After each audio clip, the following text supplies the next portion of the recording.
Welcome to another episode of Writing on Caffeine, the podcast where you can come along on a journey with a father and daughter as we attempt to write our first novels.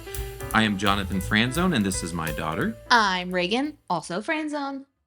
Tonight we are recording at a new location. Yes, Where are we recording? my house. Your I house? bought one. You bought a house? I bought a house. Awesome. That's why it's echoey in here. It's a bit echoey. We may have to get some carpet in here or something. So what are you drinking this evening? I am drinking a Simply Spiked passion fruit limeade. I have a Simply Spiked blackberry limeade. That's pretty good. I haven't tried the passion fruit one. Is it good? Yeah. I haven't tried the blackberry either. Well, you I just should. opened it. Yeah, it's good. Mhm. Tastes like blackberry. Yep. So how's the writing going? Actually, it's going okay right now. I was just telling you, I think I wrote 1,300 words this week, Oh, great. which is not nearly, I think I still have like 66,000 left. Oops. And it's September 10th. Oops. So I have to write like 800 words a day to get to my goal. Well, luckily I picked a middle grade fiction, so mine doesn't have to be that long. Yeah. What's your word goal? I'm aiming for 50,000. Oh, yeah. Mine's 80. Yeah. Yikes. But I haven't written in forever. Do you know what your word count was last time you checked? It was about 15,000, I think, Okay. which isn't great. Yeah. That's all right. That's all right. We need to get busy. We do. So tonight we're going to be talking about fight scenes. Let's get ready to rumble! How do you write fight scenes? I don't know. That's why we're doing this podcast. That is right. Now, much, if not most, of the tips that I've come up with us to discuss this evening come from an outstanding video that I found by a guy named Tim Hickson. He has a YouTube channel called Hello Future Me, and there will be a link to that video in the show notes. Perfect. But basically, fight scenes are notoriously hard to write, and they can be complicated. There are two key elements to writing them: the macro, which covers the broader structure and how the fight fits into the narrative. And then there's the micro, which looks at the sentence level action and flow. So tonight we're just going to focus on the micro elements, how to make an actual fight scene interesting and not completely boring. Yeah. So we'll just jump in and discuss. I think we have 8 tips. Yeah. And then we have examples in these 8 tips. And then you have a bunch of examples, and we can just dig into them and read some and discuss like how some of these apply or just how the fight scenes strike us. Yeah. Strike us. Get it? Pun intended. So tip 1, short versus long sentences.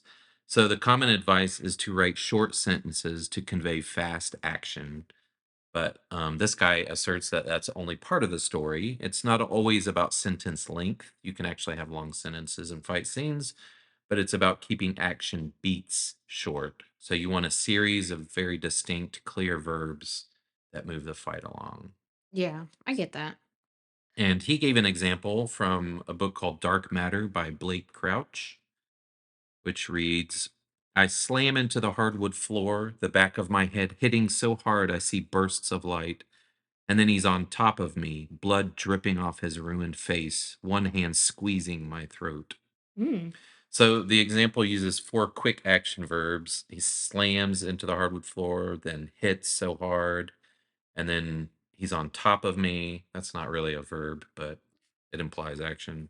And then squeezing my throat. So those 4 actions happen in very quick Yeah. succession, which gives the sense of a lot of things happening quickly. Right. Which is, I feel like something I don't do. Yeah. Like when I feel like I'm writing action, I tend to write one action per sentence, which makes it drag. Right. Yeah. That is probably boring. Yep. It's boring to write, I'll tell you that. I'm like, man, this needs to pick up the pace. And I'm writing it, so Yeah. We'll get that in editing. Right. We'll do that in post. in post. All right, number 2. Cause and effect. So the problem is a string of quick verbs alone won't make the scene engaging if there's no sense of cause and effect between them. So the key point here is each action should flow logically from the previous one. As an example, instead of just saying he kicked, punched, and dodged, think about why each action happens. Does one action cause a reaction? The example here is from Leviathan Wakes by James S.A. Corey. Holden shook violently in his restraints and then slapped back into his chair as Alex took the Rocky? This is what happens when we read books we don't know about. They're using random words that we don't Right. understand. Well, see, even if I was reading this book for the first time, I'd probably do that in my head. Rocky? Like, how do you say this word? Alex took the thing through a series of sudden maneuvers and then slammed down the throttle to evade the last of the PDC fire. I'm guessing from this context that it's some sort of ship. Yeah, I'm guessing it's a space science fiction type book. Yeah. So obviously, in that that action sentence, he's evading things. So the action in that scene is very cause and effect. Right. So They were getting action from him being thrown around by the ship moving around. right, yeah. This next one is actually pretty cool, and I connect with it on sort of a software engineering level. Hmm. So it deals with sentence patterns. Okay. So he suggests using patterns like react, pause, act. That's one pattern. And then another one is goal, conflict, disaster. And these are ways that you can structure your fight scenes in meaningful ways. So in the software engineering world, there are patterns for doing common things. There's like a factory pattern Hmm. and all of these things, but they're just very common patterns that you use to solve problems. And so I think that's neat that you could have the same thing for writing fiction. I need this sort of thing, so I'm going to use this pattern. Yeah. So the react pause pattern, the character reacts to an attack, he pauses to assess what's going on, and then he acts. And then in the goal conflict disaster pattern, the character pursues a goal, encounters a conflict, and then faces a disaster or setback. Gotcha. So the example he gives is from Skyward by Brandon Sanderson, which I have not read. Me either, but I do have it on my shelf. Yes, I do too. But this has both patterns in the same action scene, so I'll just read through it. Okay. I got in close and speared the Krell ship with my light lance. Then I turned, pulling the Krell ship out of line with Bog. The cockpit trembled around me, sending us both into a frantic, out of control spin. I cut my acclivity ring, spun on my axis, then overburned right back downward. So in the first part, the goal is she turned, pulling the Krell ship out of line with Bog. So there's a goal trying to, fight. And then the cockpit trembled. That's the conflict around her. And then sending us both into a frantic, out of control spin. So the result was they're in an out of control spin. Mm-hmm. So that's the goal, conflict, disaster pattern. And then in the second half, I cut my acclivity ring. That's the react. She's reacting to something. Spun on my axis, so she's, I guess, spinning and taking a look around at what's going on, and then overburned right back downward. So that's the action. I love. Okay, we know that this is the Brandon Sander fans podcast. I love that. First of all, even when we don't intentionally bring in Brandon Sanderson, or at least we haven't yet, somebody else does Yeah. because he's just such a great example of everything. He is amazing. I also love the fact that with Brandon Sanderson and especially his magic systems, Hmm. he'll be talking about like random things that don't make any sense, but I still have an idea of what he's talking about Yeah. because his magic systems are so logical. Yes, absolutely. Like I've never read this book, but I have an idea of what's happening Yeah. because it just makes sense. Yeah, that's really good writing. Being able to use things that people won't know what it is, but it just makes sense. I read a couple chapters ago that I wrote and I have no idea what's going on. So I'm like, what is happening right now? What is What does this? that word mean? Delete. No, we leave it for the word count. That's right. We'll go leave back it and for the delete word it count. later. We'll delete it in post. Yeah. Cut scenes. Number 4. when to add detail. So, not every punch or kick needs to be described in full detail. Focus on key moments like power shifts when the fight turns in favor of one character moments when an action reveals something that's important about a character, narrative importance, key moments that drive the plot forward. So, an example that this gives is in The Deathly Hallows by J.K. Rowling. She describes the moment of Harry and Voldemort's last battle in great detail with vivid colors. It almost seems like a slow motion scene, but it's one of the most important narrative moments in the book and the entire series. This is funny because I actually went to the Deathly Hallows Yeah. to find this fight scene and I read it and I said, that's too boring. I'm not going to grab this one. I was like, Nice. nah. Nah, not that one. Yeah, because it's like, well, I guess what I grabbed was the fight scene in the woods when he kills Harry, Right. which is just like a flash of green. I'm unconscious, and I was Right. like, bleh. Yeah, so this is the one when Harry actually kills him. Yeah. Spoiler alert. Right. Well, Uh, if you haven't read Harry Potter yet and you don't know how it ends, that's on you for being. That's on you. So in the fight, their spells hit each other in this, glorious ball of color, and it describes that Voldemort's is green and Harry's is gold, and then, it causes Voldemort's wand to flip up in the air, and Harry catches it in midair. Yeah. So it's going through all these different details. So it is very much like slow motion. You're just And seeing this all is these when details. is this when everybody comes out? No, that's right before Voldemort kills Harry, right? That all Right. the people come out of the wand. Yeah, this That is he when killed. they've been battling, and then Right. Harry and Voldemort square off in the middle, and everybody's just kind of watching. Oh yeah. Here it goes. I really wish they'd have done the wand colors in the movie the way they did them in the book. Yeah. Because in the movie it was just like red versus green. Right. Like this isn't Star Wars. Yeah. Lightsabers. Did you notice that it sounded like Brandon Sanderson had lightsabers in that previous one? The Krell ship with my light lance. Oh yeah. I wonder what that's about. I was like, ooh, I have to read that. I know. I'm kind of on a Sanderson kick right now. Are you? Yeah, I read Tress of the Emerald Sea and then The Rhythmatist.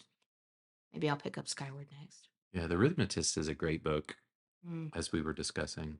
yeah. We wish he would finish them. Please, Brandon Sanderson, finish The Rhythmatist. That's your section of ASMR for the week. I have not read the Tress of the Emerald Sea, though. Point 5, setting the scene. So you need to describe the space. Readers need to understand the environment where the fight takes place. Don't introduce new environmental details mid fight unless they've been established beforehand. So he gives the example in The Order of the Phoenix. So Rowling sets up several different spaces ahead of time. So there's the battle scene where the kids and the Death Eaters are all in the Hall of Mysteries or whatever you call it, Oh yeah. with all the prophecies on the shelves. And so as they're going in there, the kids are going, you're reading about this place and how there's these tall shelves with all the prophecies. And so when the actual fighting starts, like it's actually really quick and they're just shooting and fighting and stuff, but you have a very clear picture of the entire space, Hmm. and all these, glass balls falling and shattering just makes sense. I think that setting is always a struggle for me in writing, and this is especially why I have a hard time writing fight scenes Yeah. because I typically, well, with my brain not seeing things visually, I don't have like a space imagined. I just have the characters doing what they're doing. Right. And so I typically tend to give very generic setting details. First of all, because I feel like, I don't know, you can kind of imagine it yourself Right. without giving there's a tree here and there's a thing there and Yeah. that's too much. But then when I get to fighting and I'm like, she climbed up the tree and I'm like, I didn't set that tree there. Like, I don't know how that got there, but Yeah. magic. That was the one of the points that I didn't actually include that this guy in the video did was let the readers use their imagination. So in this point, he talks about readers have a much more vivid imagination than you can write. Right. And so there's a lot of instances where you can just imply, a certain type of like sword fighting or something happens. Mhm. And then the reader will actually fill it in their head in a much more vivid and compelling way than you could write it. Right. And so it's knowing when to be specific and when to pull back and just use vague terms to let them fill in the details, Right. Yeah, which for is sure. fun. I read something one time about writing battle scenes and fight scenes, and it was saying sometimes it's easier when you're writing like a big battle to focus on, I can't remember the exact wording of it, but it was basically saying focus on the reaction of the character that you're writing, Right. their point of view, because you can't describe every single piece of action that's happening around them in a giant battle. No. You can just describe what they're seeing and reacting to, Right. like describe it on a smaller level because the reader's brain does fill it in. Right. Yeah. Plus, if your reader is connecting with that point of view character that you are putting before them, Mhm. then you're going to want to keep it focused on that point of view Right. so that they continue relating with that. Yeah. All right. Number 6, using the 5 senses. Engage the reader's 5 senses, sight, sound, touch, taste, and smell, to immerse them in the fight. The example that is given is from This a. is actually one I pulled. So the guy in the video didn't use this one, but I've read this book and I thought it was a cool Oh, battle scene. cool. Yeah. All right. So this is from A Darker Shade of Magic by V.E. Schwab. I love that this is my section to read, and it's the giantest reading aloud You portion. want me to read it since you have all those examples? Yeah, do it. All right. So it never fades, said Holland, but Athos still reapplies the mark now and then when he thinks I'm wavering. He looked down at the stone in his hand, or when he's bored. His fingers tightened around it, and Kell coughed up more blood. Desperately, he reached for the coin pendants around his neck, but Holland got there first. He dug them out from under Kell's collar and snapped the cords with a swift tug, tossing the tokens away down the alley. Kell's heart sank as he heard the sound of them bouncing into the dark. His mind spun over the blood commands, but he couldn't seem to hold the words in his head, let alone shape them. Every time one rose up, it fell apart, broken by the thing killing him from the inside. Every time he tried to make a word, more blood filled his mouth. He coughed and clutched at syllables, only to choke on them. Wow. I feel like I should read this book. It is a really good book. I haven't read any, it's the first book in the series. I haven't read any of the others, but Mhm. that book is really good. Yes. The thing I loved about this is the blood is so evocative. It's in his mouth, so you can almost taste it. And you can feel it kind of in your, you could feel what that might be like. Mhm. And then it's got the coins like tossing down into the dark, so you've got the sounds, Yeah, he talks about the swift tug there's a and. swift tug, there's a pulling feeling. Mhm. So there's lots of sensory stuff going on in this scene. Yeah, absolutely. Dialogue in fight scenes. So the utilitarian dialogue, the main advice is keep it short and necessary. So characters in intense fights don't have time for monologues. But if you do use it, it can be used for emotional dialogue. Fights often strip away social politeness, revealing the raw emotions between characters. And then comedic interplay is one I actually added. Mm, So you may include humor with some comedic banter. yeah. And so the examples I have were from The Princess Bride, Mhm. which they use a lot of banter in the fights. Yeah. For the emotional dialogue, the final fight between Inigo Montoya and Count Rugen, Mhm. like it gets really visceral because like he's avenging his father, Right. and it's a really emotional scene. And then the famous fight between Inigo and Wesley, Yeah. I'm not left-handed. Like they're Right. constantly just going back and forth, and you're really wonderful. And Yeah. Why are you smiling? I'm not left-handed either. right. So I think that's a great fight scene. Yeah. Yeah. Actually, when you're reading this, you know what it made me think of? It's not a book, but it's the fight scene at the end of the third Pirates of the Caribbean when Will and Elizabeth are fighting on the ship and then they also get married at the same time. Oh yeah. When Yeah. they're kind of like bantering and fighting and like. And then also a wedding ceremony. Right, it's and Barbossa's like, Right. "Just kiss," like, because they're, like, battling this huge squid person army, and Right. it's raining, and they're, like, running all over the place. Yeah. So that's emotionally evocative and comedic. Comedic, yeah. Yeah. Alright, number 8, our last point, is internalization versus action. Balancing internal thoughts with action is tricky. Internal monologue should focus on why the fight matters in the moment. And the example is from Fireblood by Jeff Wheeler, which is a really good book that I need to reread. Yes, really good book. So, Nazira screamed and charged into the glen, teeth and claws savagely raking the men holding spears and axes. We fight together, Druidect. We must save the tree. So those last two short sentences are Mhm. the thoughts. And so it really connects with a motive of it's a desperate struggle to save this tree. Yeah, And if you haven't read the book or know anything about them, you don't know why they're trying to save a tree, but it's important. it's an important tree. It is an important tree. So that those are the 8 tips we have, and then you have some examples for us to discuss. Yes. I feel like I have kind of like large chunks that I don't know if I should just read them and we can talk about them or. Yeah. All right. Well, okay. So this is from The Arithmetist, which I just finished reading. It says Professor Fitch was shaking. Joel could see that, even from the distance. The flood of chalklings turned away from Joel and Melody and rushed towards him. Harding raised his rifle.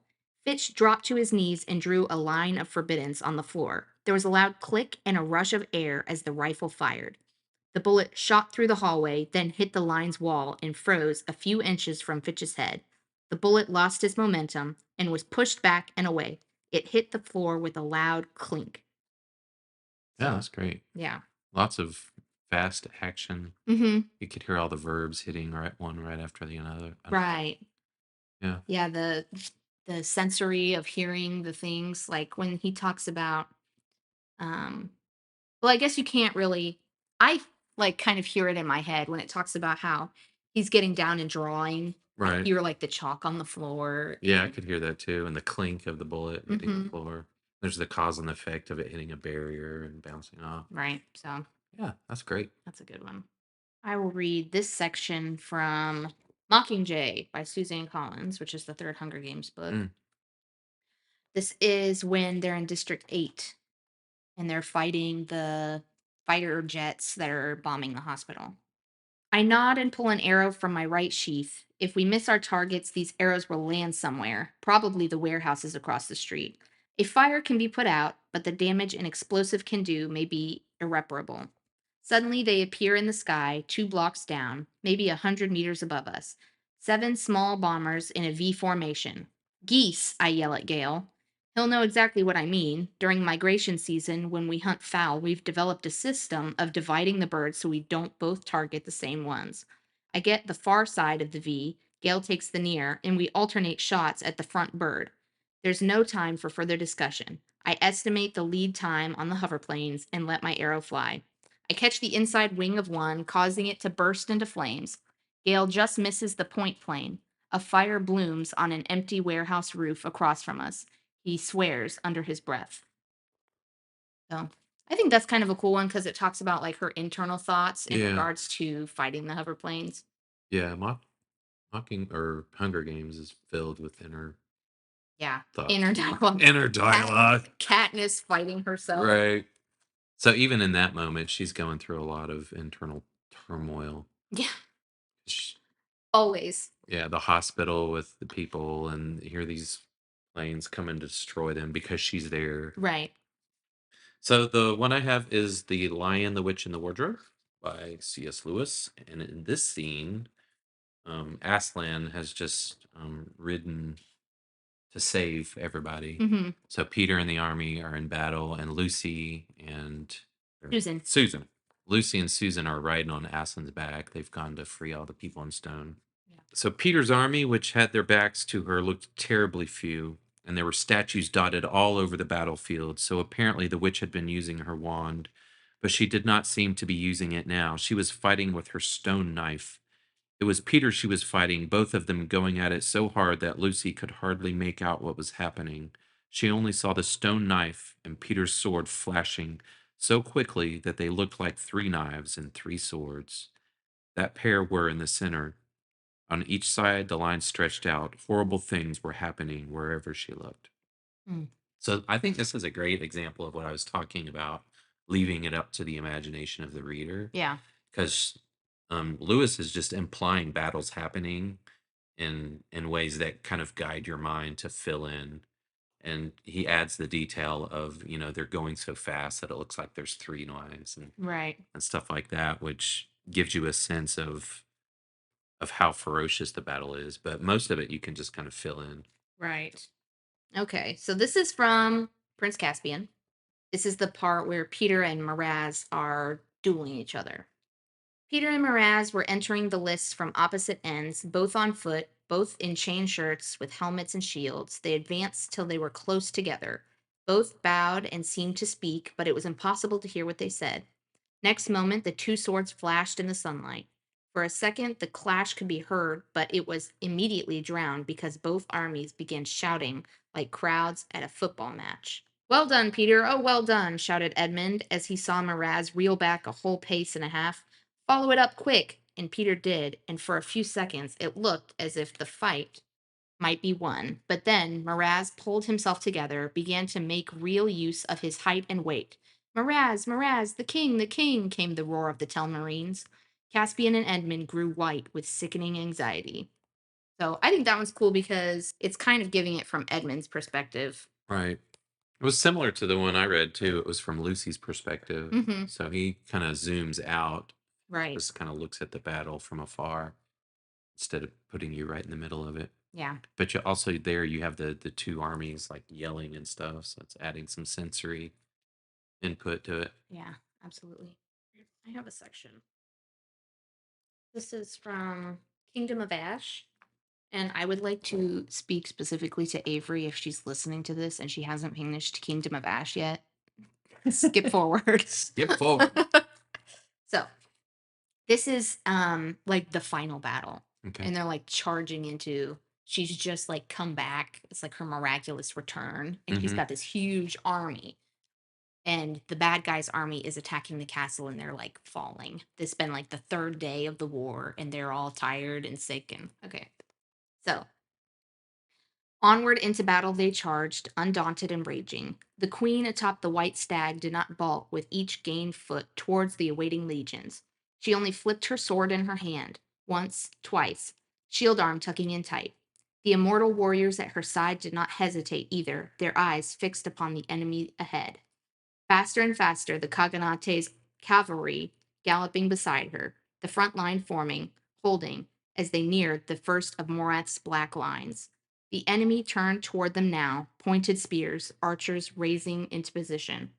The first impact would hurt. Many would go down before they even reached it, but the front line had to make it. They could not break. For the second time in one day, Kaladin ran toward an armed Parshindi position, shield before him wearing armor cut from the corpse of a fallen enemy. Perhaps he should have felt revolted at what he'd done in creating his armor. But it was no worse than what the Parshindi had done in killing Dunny, Maps, and that nameless man who had known Kaladin kindness on his first day as a bridgeman. Kaladin still wore that man's sandals. Us and them, he thought. That was the only way a soldier could think of it, for today Dalinar Kholin and his men were part of the us. A group of Parshindi had seen the bridgeman approaching and was setting up the bows. Fortunately, it appeared that Dalinar had seen Kaladin's band as well, for the army in blue was beginning to cut its way toward rescue. It wasn't going to work. There were too many Parshindi, and Dalinar's men would be tired. It was another disaster, but for once, Kaladin charged into it with eyes wide open. This is my choice, he thought, as the Parshindi archers formed up. It's not some angry god watching me, not some Sprin playing tricks, not some twist of fate. It's me. I chose to follow Tien. I chose to charge the shard bearer and save Amaram. I chose to escape the slave pits, and now I choose to try to rescue these men, though I know I will probably fail. The Parshindi loosed their arrows, and Kaladin felt an exaltation. Tiredness evaporated, fatigue fled. He wasn't fighting for Sadius. He wasn't working to line someone's pockets. He was fighting to protect. Hmm. That's such a good scene. Yeah, that's a really great one because you can feel the inner turmoil of Kaladin. But you can also feel him like battling through armies and Yeah, running to get there. yeah. You don't even have to read about all that stuff happening. He just kind of mentions it. They're forming up. The arrows are gonna come. Like Yeah. you can just feel it. I remember listening to this Yeah. I was like in my car. I was like, yes, yes. I was like screaming. The Yeah. person in the car at the red light next to me was like, "What is going on?" Yeah, your mother's not quite there. She's about that far. Yeah, I don't think we said this. This was from The Way of Kings by Brandon Sanderson. Oh, yeah.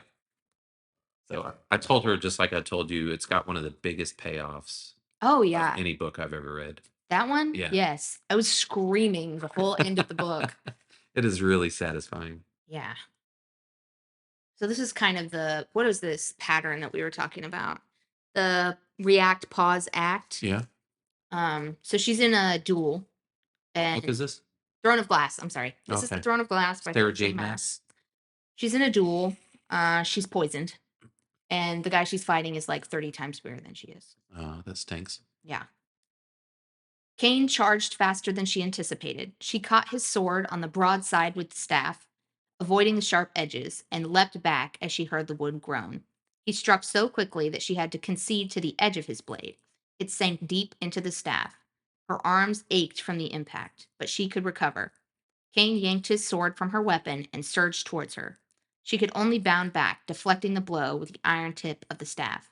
Her blood felt slow and thick, and her head spun. I guess she doesn't really react. She just kind of is defending herself, but Right. Yeah. it does kind of show the action and then the thought and then Right. the reaction. Yeah, that's the pause. Mm-hmm. In the middle is the thinking through things. Yeah. Yeah, that's good. Mm-hmm. And that's all. Awesome. That's all, folks. That's all, folks.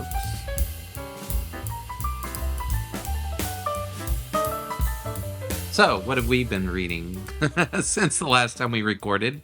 I personally have read a couple of novelettes. So, there's a series of these by uh, Guillermo del Toro and Chuck Hogan. The series is called The Boy in the Iron Box.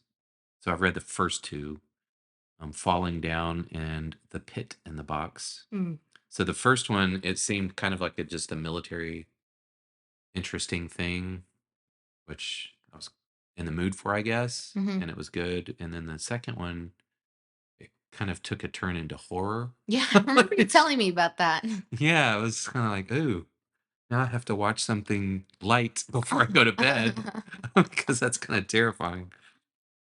But they're really good. They're short little things, but very action packed. I read three books by Morgan Rice in this series: A Quest of Heroes, A March of Kings, and A Fate of Dragons. Those were really good.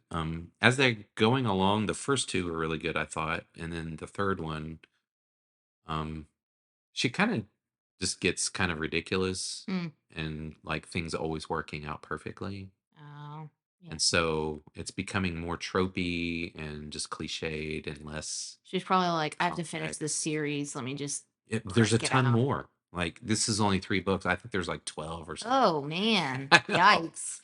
So I took a break from that. I read three of them. They were really good.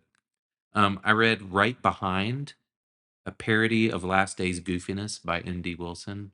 So if you've heard of the Left Behind series, Yes. it's about the rapture and whatever. So this is kind of a funny take on that and kind of mocking Mm-hmm. that worldview.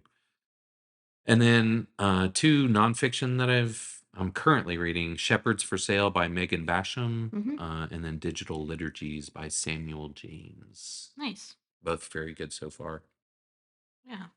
So I guess for some books that I have read recently, I can't remember what I said I read before. Um, I think our last podcast, I was currently reading a book called Threads That Bind by Kika Hatzopoulou. It's Greek, obviously a Greek name. It was Papadopoulos. a like dystopian, futuristic Greek mythology. Oh yeah, I think Story? I remember you talking about that. It ended up being terrible, Yeah. mostly because there were characters that were introducing themselves by their pronouns, Oh and no. they were victimizing people who couldn't get abortions. Oh no. And I was like, hard pass, That- 0 stars. That's 0 stars. Yeah. Yeah. I read Get the Guy, How to Be the Kind of Woman the Man You Want to Marry Wants to Marry, Oh yeah. I also read that. which is good. That was good. I read The Giver and Gathering Blue by Lois Lowry, and also Messenger. So that's the first or the 3 books in the Giver quartet. I have 1 left, which I haven't started on yet. Hmm. But those are pretty good. I was a little concerned when I first started reading them because, first of all, hot take, but I think the movie's better than the book. Interesting. Um, just because I don't know, I feel like it kind of rounded out a little better. Yeah. The book, The Giver, well, when you start reading the second book, which is Gathering Blue, it's all about like caveman type people. And I was like, there's no way that they're going to connect these books. Like, how are they going to do that? In the third book, they actually do connect, uh, but it wasn't in the way that I wanted it to. uh, It was kind of like a letdown a little bit, but I really like the idea of it. It's about like a dystopia, and it is dystopia, even though it's cavemanish. Um, but it's about the different ways that society could go after like the fall of society. yeah. So they were the bad part of the dystopia, and then the Giver people are the first book. They were Right. the ones that thrived. Right. But did they? But did they? I read the original by Brandon Sanderson. Oh yeah. Um, What'd you think? it was really good. Yeah. I liked it a lot. Um, I finished the 8th Zodiac Academy book, Yeah. which was torture. There's 1 left. I gotta finish it, but like it's torture. And then I read One Dark Window by Rachel Gillig, which is pretty good, and then The Arithmetist, Which was awesome. which is awesome. And then I'm currently reading hello, Oathbringer. Awesome. When People Are Big and God Is Small, which I say that every time, but I'm actually am like slowly reading through That's a that. great book. And then I'm reading Crave by Tracy Wolf, Yeah. which is this terribly cringy vampire novel that is a satire of Twilight. It is the best and simultaneously the worst thing I have ever read. As if you could get more cringy than Twilight. I'm pretty sure a middle schooler wrote it. Like it's like bad, like insert your name Twilight fan fiction. Nice. It's hilarious. There's like 8 books. 8? Yes. How? And they're huge. There's like, I don't know, like 600 to 800 pages in each book. Oh my goodness. They're massive.